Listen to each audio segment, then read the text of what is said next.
Selamat pagi anak-anak, selamat berjumpa lagi dengan Pak Guru. Pada kesempatan ini kita akan belajar tema 2 sub tema 1. Apa kabar anak-anak? Sebelum pelajaran kita mulai, mari berdoa sesuai dengan agama kita masing-masing. Berdoa mulai, doa selesai. Nah anak-anak, pada saat ini kita akan belajar itu tentang tema 2, udara bersih bagi kesehatan.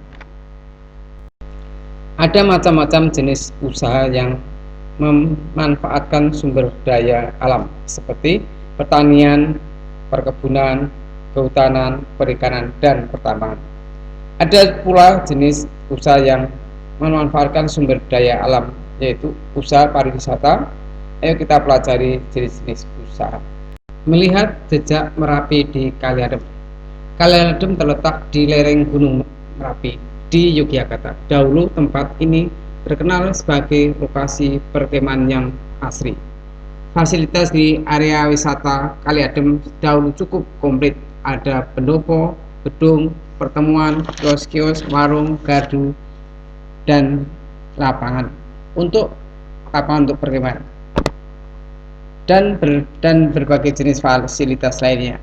Akan tetapi setelah Merapi meletus pada bulan Juli 2006, sebagian besar fasilitas ini lenyap terkubur oleh lahar. Inilah contoh gambar-gambar yang ada di wilayah Gunung Merapi Kali Adem.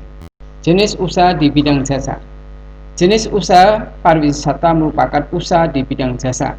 Bidang jasa berkaitan dengan pemberian layanan kepada konsumen. Contoh usaha jasa selain pariwisata antara lain perbankan, keuangan, asuransi, kesehatan, dan hukum sektor jasa di Indonesia. Terutama pariwisata berkembang pesat. Pesatnya jasa pariwisata didukung oleh potensi panorama alam Indonesia yang elok. Sektor pariwisata di Indonesia juga menonjol di aspek budaya.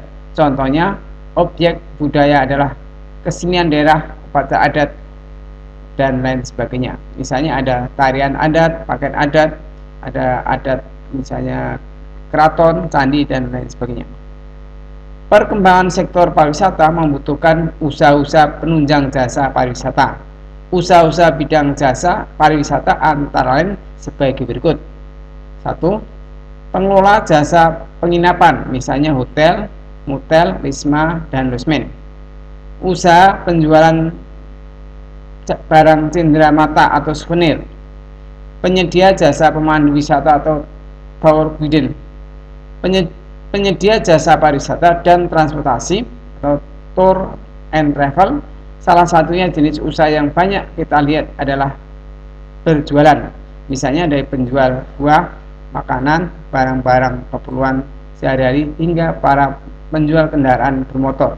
Dari hasil usaha itu para pedagang dapat memperoleh penghasilan untuk kehidupan sehari-hari. Inilah contoh, di bawah ada contoh jenis pariwisata. Contoh jasa penginapan, misalnya ada hotel, ada losmen, ada wisma, ada motel, dan lain sebagainya.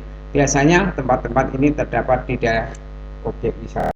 Untuk menunjang berjalannya wisata, tidak kalah pentingnya yaitu alat transportasi, mulai dari bis, pesawat terbang, ada becak, ada andong, dan sebagainya. Ada alat-alat transportasi ini sangat mendukung dengan perkembangan pariwisata yang ada di wilayah kita masing-masing. Jenis usaha masyarakat yang berkaitan dengan objek wisata, misalnya ada yang berjualan makanan, ada yang berjualan pakaian, ada yang berjualan buah-buahan, atau ada juga dengan pengrajin. Nah, ini adalah jenis-jenis yang ada di wilayah objek wisata yang mendukung adanya pariwisata yang ada di kita. Contoh berikutnya juga jenis usaha yang ada di sekitar kita, misalnya ada yang berdagang kelontong, ada pasar tradisional, ada jasa salon, dan ada juga kantin di sekolah kita. Ini adalah semuanya adalah usaha di bidang untuk memenuhi kebutuhan hidup kita semua. Pada pembelajaran 3, kamu telah melakukan kegiatan wawancara untuk mengetahui tentang jenis usaha di lingkungan sekitarmu.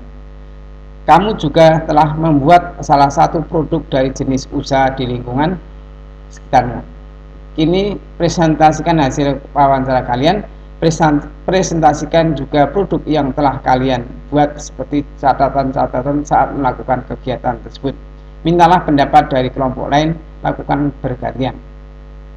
Menjalankan usaha dengan sebaik-baiknya merupakan salah satu tanggung jawab warga masyarakat. Pada pembelajaran jika kamu melakukan kegiatan mengamati pelaksanaan pemilihan umum, pemilihan ketua RT, ketua RW, atau kepala desa di lingkungan tempat tinggalmu. Laporkan hasil pengamatanmu, lalu bacakan di depan temanmu dan gurumu. Mintalah tanggapan dari teman-temanmu. Terima kasih, sampai berjumpa lain materi. Selamat belajar, semoga sukses.